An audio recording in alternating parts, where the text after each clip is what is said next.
यूं ही नहीं मिलती राही को मंजिल, एक जुनून सा दिल में जगाना होता है। पूछा चिड़िया से कैसे बनाया आशियाना, तो बोली भरनी पड़ती है उड़ान बार बार, तिनका तिनका उठाना पड़ता है। अपने दौर के प्रसिद्ध पत्रकार, कवि एवं कर्मचारी हितों के रक्षक, बीएन के भंडार के ऑडिट ऑफिसर लादूराम कुमावत के घर एक नन्ही परी की किलकारी गुंजायमान हुई। दिन था भाद्रपद की मंगलवार, तारीख 8 सितंबर सन 1964। जन्मजाई एक विदुषी एवं बीड़ी श्रमिक यूनियन की लीडर थी। विद्वान पंडितों के परामर्श से नाम रखा गया कल्पना। कुमावत परिवार के भावी जीवन की कल्पना, आसमान के 7 रंगों को भरने वाली कल्पना। कल्पना अपनी माता श्रीमती चंदा देवी के सानिध्य में अपने बचपन को तितली पकड़ते, खेलते कूदते, अध्ययन करते हुए गृह कार्य की शुरुआती कक्षाएं ले रही थी। समय पंख उड़ाकर चल रहा था। कल्पना अपने सबसे बड़ी होने का फर्ज निभा रही थी। पिता लादूराम के बाद में 5 पुत्रियां एवं 2 पुत्र और हुए। उस दौर में कल्पना, जिसका प्यारा सा नाम मंजू भी था, अपनी उम्र के हिसाब से सभी गृहस्थी के कार्यों को सफलता से पूर्ण करते हुए लगातार अपना अध्ययन जारी रखे हुए थी। साथ ही सभी भाई बहनों पर अपना प्यार दुलार भी बनाए रखे थी। कल्पना की अपनी स्कूली शिक्षा आर्य समाज संस्थान की गोदावरी बालिका विद्यालय में संपन्न हुई। वो दौर था देश की पंचवर्षीय योजनाओं का फलीभूत होने का। वो समय था राशन की लाइनों में लगने का। वो वक्त था पीने के पानी के जद्दोजहद का। वो दौर था इमरजेंसी का। ऐसे में अपने 7 भाई बहनों का ख्याल रखना, उनके साथ खेलना, उन्हें पढ़ाना जैसी कई जिम्मेदारियां अपने छोटे नाजुक कंधों पर उठा रखी थी। रातों को अपनी माँ के बीड़ी कार्यों में हाथ बटाना, भोजन पकाना, कड़ी धूप में पैदल चलकर अपनी कॉलेज शिक्षा हेतु सनातन धर्म राजकीय महाविद्यालय में पढ़ने जाना। उस दौर में कुमाऊं समाज की वो अकेली लड़की थी जो कॉलेज में अध्ययनरत थी। घर के काम की जिम्मेदारियां भी हम दोनों की लगभग बराबर सी ही थी, लेकिन हाँ वो बड़ी थी इसलिए उसकी थोड़ी ज़्यादा थी। परिवार की आर्थिक स्थिति कुछ अच्छी नहीं थी, इसलिए कॉलेज के बाद में दीदी ने स्कूल ज्वाइन कर लिया था। वो घर पर ट्यूशन भी करती थी। मैं बैंक में जॉब करती हूँ और इस कारण मेरे बिट्टू को भी उसने बहुत अच्छे से संभाला है। हमारे बिट्टू की परवरिश दीदी और मम्मी की देखरेख में ही हुई है। दीदी स्कूल से आती थी तो अक्सर उसको अपने साथ ले जाती थी और दिन भर वहीं रहता, उसके साथ खेलता कूदता, फिर वापस हम आते वक्त उसको घर ले आते थे। उसने हमारी मम्मी की बहुत अच्छे से सेवा की है। मम्मी जब अहमदाबाद में एडमिट थी तो 2 महीने तक उसके साथ रह के दीदी ने मम्मी की सेवा की थी। उसके बाद में छोटी बहन शिमला को कैंसर हो गया था तो उसको भी ले करके बम्बई, अहमदाबाद और हैदराबाद तक गई है। स्कूल से उसने खूब छुट्टियाँ ली है। हम सब बहनों ने उनकी बहुत सेवा की थी। ईश्वर की जैसी मर्जी है वैसा हुआ। इसी तरह से मेरा खुद का भी जब ऑपरेशन हुआ तो दीदी ने 1 महीने तक मेरी सेवा की थी और आज भी वो सबके साथ में हर वक्त खड़े रहने के लिए तैयार रहती है। तो हमारी दीदी हमारी माँ के बराबर है। वो हमेशा हमारे को माँ की तरह प्यार देती है और ईश्वर से हमारी यही प्रार्थना है कि हमारी दीदी को हमेशा निरोगी रखे, स्वस्थ रखे, खुश रखे। पढ़ाई पूर्ण होने पर सन 1986 में वैवाहिक जीवन में प्रवेश हुआ और 2 मई सन 1989 को आपके जीवन में आपकी लाडली पुत्री अमीषा का जन्म हुआ और आप अपनी पुत्री के साथ अपने पिता के घर रहने लगी। बचपन से संघर्षों की भट्टी में तपे हुए उन्हें नए सिरे से अपने और अपनी बेटी के बेहतर जीवन यापन हेतु आपने वापस अध्ययन की राह पकड़ी। उस समय मां ने अपने आंचल से पूरा स्नेह और सहयोग बरसाया तो पिता ने जीवन संघर्ष की एक नई परिभाषा समझाई। बहनों ने उस कठिन दौर में उन्हें ढांढस बंधाया। छोटे भाई तो वैसे भी उन्हें अपनी माँ जैसा लाड करते थे। मैं काफ़ी बदमाश था। बदमाश होने के कारण कई तरह की घर में शरारतें करता था, तो उसकी वजह से मुझे डांट पड़ती थी। तो वो डांट को काफ़ी हद तक मंजू दीदी बचाती थी। एक बार तो मैंने घर में आग भी लगा दी थी तो उसका यमात मंजू दीदी ने अपने ऊपर लिया। हमारी माता जी शांत हो गई तो उसके बाद हमने हर तरह का स्नेह हमें मंजू दीदी से ही मिला। ऐसा मुझे फील हुआ कि मुझे एक माँ की ज़रूरत है। मेरी मम्मी की डेथ हो चुकी थी, उसके बाद मैं शादी करके जब आई तब मुझे ऐसा जब भी लगा कि मुझे हाँ माँ की ज़रूरत है, मैंने अकेला फील किया या फिर मैं जब भी रोई हूँ मैंने उन्हें हमेशा अपने पास पाया है। हम जब भी घूमने गए, अभी जैसे हम अमरनाथ गए थे 2015 में, तो हम मंजू दीदी को साथ लेके गए थे। और मंजू दीदी को इसलिए साथ लेके गए थे कि हमारा गार्जियन बने। तो इतनी नॉलेज है उनको, ये पेड़ इस चीज़ का, ये चीज़ ये है। उसके अलावा कहीं पे भी ठगी वाला काम होता ही नहीं उनके साथ जाने से, क्योंकि अनुभव तो उनमें कूट के भरा हुआ कुछ भी है। गलत अनुभव चीज़ ही लेने इतने या फिर हैं कुछ देने नहीं देती। जिसकी कोई याद नहीं। हम उसके बाद अभी हम गए 2022 के अंदर द्वारिका, बेट द्वारिका, सोमनाथ, दीव। भौगोलिक अच्छी नॉलेज है भाई, यहाँ पे इस रास्ते से ये जाएंगे तो रास्ते में ये चीज़ें और मिलेगी, क्योंकि उन्होंने भी अपने पिताजी से सीखा है। हमेशा की शादी को लेके हम बात करते हैं तो पूरा का पूरा हमें सौंप दिया कि भाई तुम जानो, तुम्हारा काम जाने, मेरा तो कोई रोल है नहीं। और मंजू दीदी को ये कभी एहसास नहीं होने देंगे कि भाई तुम्हारे बाद अमीषा का क्या है क्या नहीं है, तो हम हैं और हमारा पूरा परिवार एक है। हमारे भाई वगैरह, हमारी सिस्टर, हमारे भांजे हम सब एक ही साथ हर जगह मिलते हैं।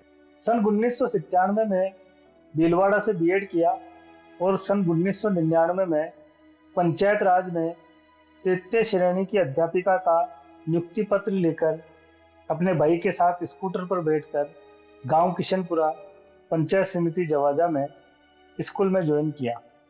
मुझे तो दीदी का सबसे ज़्यादा मेरे डिलीवरी के वक्त सपोर्ट याद है। उन्होंने गुन्नू को इस तरीके से रखा है जैसे कि वो उन्हीं का ही बेटा हो। मेरे मम्मी पापा हो या यहाँ मम्मी पापा हो, दोनों के ही जाने के बाद कभी उनकी कमी महसूस नहीं हुई कि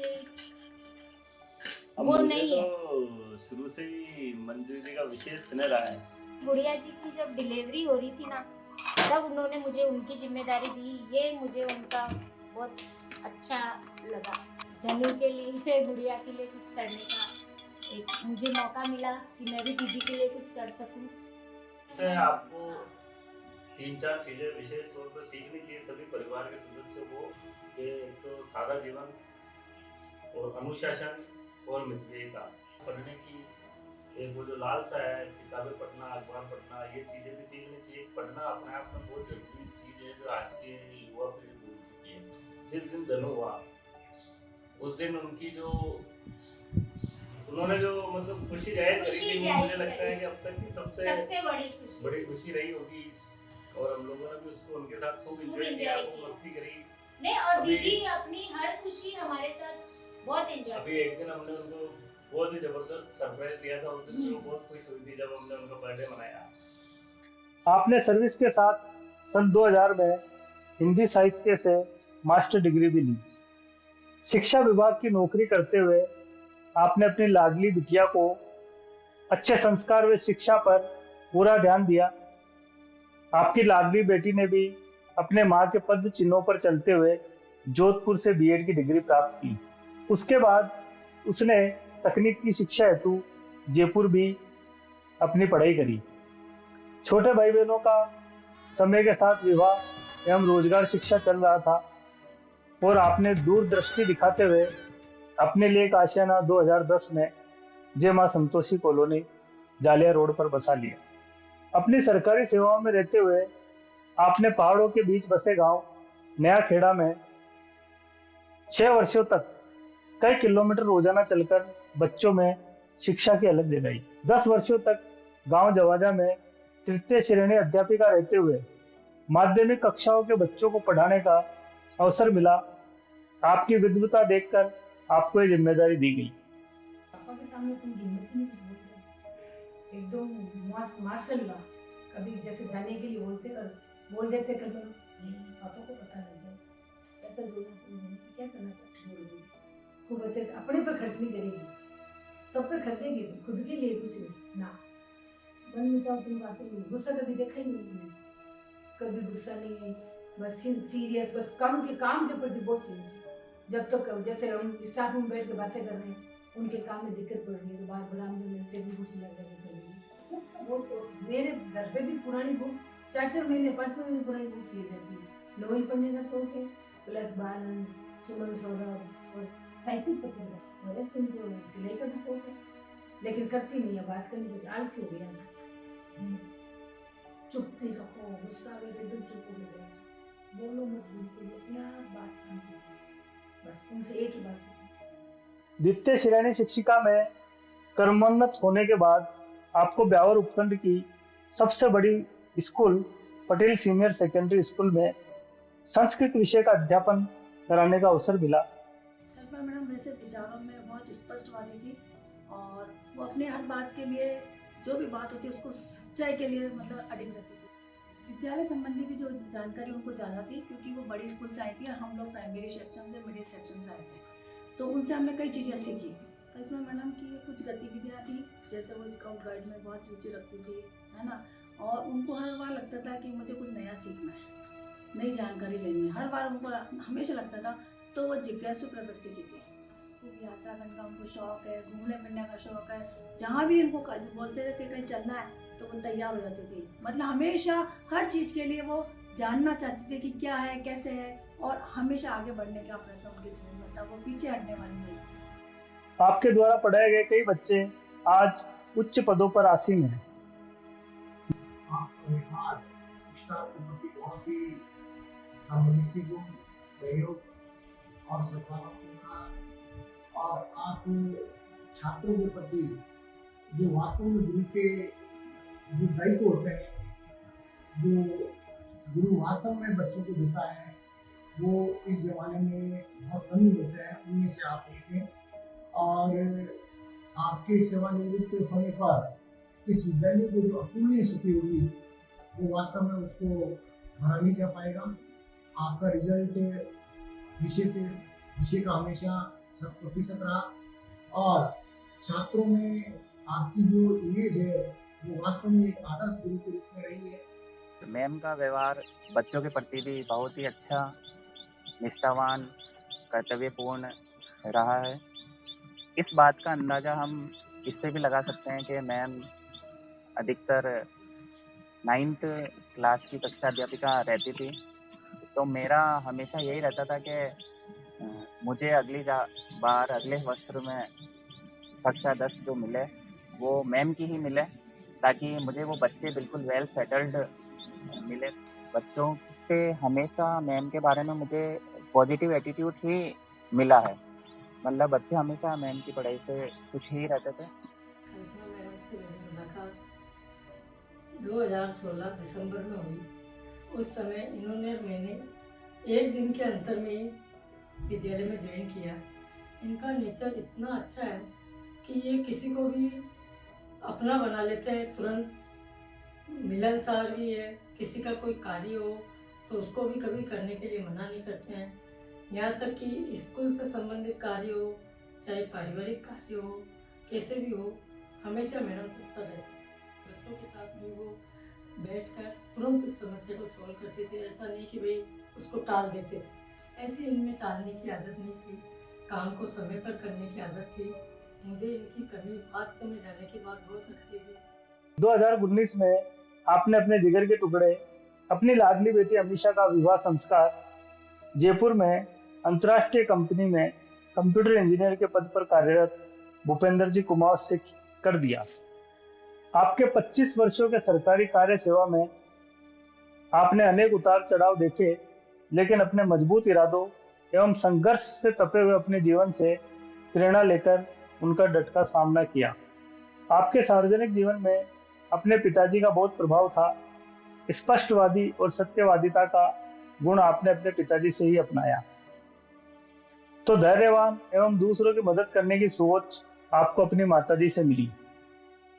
आपके गौरव में 25 वर्षों के सरकारी सेवा कार्यों को हम सभी नमन करते हैं और आपकी कर्तव्यनिष्ठता, ईमानदारी एवं मेहनत से हम सभी परिवारजन, इष्ट मित्र गर्व करते हैं एवं प्रेरणा लेते हैं।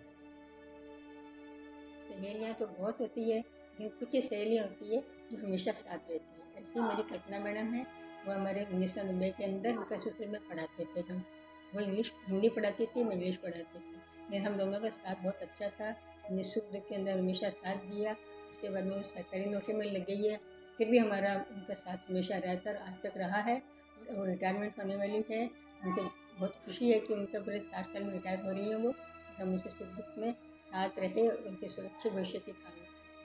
सन 1993 में कल्पना मैडम और मेरी मुलाकात तारामणि स्कूल में हुई। कल्पना मैडम सामाजिक और संस्कृत विषय पढ़ाती थी। उनकी पढ़ाई का तरीका बड़ा ही रोचक और बड़ा ही सरल था। सभी छात्र उनसे पढ़ने के बड़े इच्छुक रहते थे। वह बड़ी ही सरल और सीधे स्वभाव की थी, बड़ी मेहनत करती थी, लेकिन उनका जीवन बड़ा संघर्षमय था। इस संघर्षमय जीवन में भी वह सदैव ही मुस्कुराती रहती थी। कठिन परिश्रम करके उन्होंने सरकारी अध्यापिका के पद को प्राप्त कर लिया। आज वह समय आ गया जो वह इस सम्मानित पद से रिटायर होने जा रही है। मुझे बड़ी खुशी है और मैं अंतर्मन से उन्हें हार्दिक शुभकामनाएं देना चाहती हूँ। 31 मई 2023 बुधवार को आप सरकारी सेवा से कार्यमुक्त हो रही हैं। हम सब यही आशा और विश्वास रखते हैं कि आप आने वाले जीवन में भी उसी नेक नियति से जिए, अपने समय को परोपकार, प्रकृति एवं अध्ययन अध्यापन में लगाएं, सभी के लिए प्रेरणा बने, सदा स्वस्थ रहें। ईश्वर से यही कामना है। कल्याण कल्पांतकारी सदा सच्चिदानंद दाता पुजारी चिदानंद संदोह मोहा पहारी प्रसीद प्रसीद प्रभो वंदनारी। बचपन में जब हम स्कूल जाते हैं तो उसको हमें चोटियाँ बनाती थी, हमें स्कूल के लिए रेडी करती थी। जब हम स्कूल से वापस आते हैं तो वो हमें पूछती कि भाई स्कूल में क्या करवाया क्या नहीं करवाया। जब उनकी नौकरी लगी तो नौकरी लगने के बाद उनकी गुड़िया को हमने ही संभाला, उसके साथ खेले कूदे, उससे प्यार किया। मम्मी के गुजर जाने के बाद में मम्मी की कमी महसूस नहीं होने दी, मम्मी जैसा प्यार दिया, मम्मी जैसा ख्याल रखा। जब मैं ब्यावर में थी तब दीदी ने पग पग पर मेरा साथ दिया, कभी किसी चीज़ की कोई कमी नहीं होने दी। दीदी हमारी ऐसी है कि तन मन धन से इनके ऊपर प्यार बरसाएं तो भी कम है। दीदी माँ के जाने के बाद में इसी दीदी ने हमारे घर में कभी भी किसी चीज़ की कोई कमी नहीं होने दी। हमेशा एक ही बात कहती कि तुम्हें कभी कोई चीज़ की कमी महसूस हो तो मुझसे बात करना, मैं करूँगी तुम्हारे लिए सब कुछ। हम छोटे थे तब दीदी को उठाया करते थे कि दीदी हमारी चोटी बनाओ, हमारे स्कूल का टाइम हो रहा है। दीदी सीनियर क्लास तक हमारी चोटी बनाई है। हमको तो चोटी बनाना ही नहीं आता था, इतने बड़े हो गए जब तक कि इतने लंबे लंबे इतने घने घने बाल वही संवारती वही सजाती। रिटायरमेंट के बाद की ऐसी कोई प्लानिंग नहीं है। वैसे मेरी एक बहन थी शिमला, उसकी डेथ हो गई तो उसकी बेटी है छोटी सी, जिसकी पढ़ाई ढंग से नहीं हो पा रही है क्योंकि उसके मम्मी पापा कभी यहाँ रहे कभी वहाँ रहे, मतलब उनका कोई एक ठिकाना नहीं है। तो बीच बीच में वो इधर से उधर आते जाते रहते हैं, तो उसकी पढ़ाई बाधित होती है। तो इसलिए मैंने सोचा है कि उसको मैं मेरे पास रख लूँगी, तो उसकी एक ही जगह रह कर के पढ़ाई हो जाएगी, मेरा भी समय पास हो जाएगा। और इसके अलावा मैंने ये भी सोच रखा है कि कहीं कोई स्कूल या कोचिंग संस्थान में काम मिल गया तो वहाँ पे मैं काम करूँगी, ताकि जो मेरा जीवन अनुशासित तरीके से चल रहा था वो चलता रहे। और घूमने फिरने की भी प्लानिंग बना रखी है कि एक बार नेपाल की यात्रा करके आऊँ। आपके लिए 4 पंक्ति है। बारिश की भीगी मिट्टी की महक की तरह आप महकती रहें। बारिश की भीगी मिट्टी की महक की तरह आप महकती रहें। रवि के तेज की तरह आप दमकती रहें। रहे आपका मन शीतल चंद्रमा की शीतलता की तरह। रहे आपका मन शीतल चंद्रमा की शीतलता की तरह। विशाल वट वृक्ष की छांव की तरह आप हमें मार्गदर्शन देती रहें।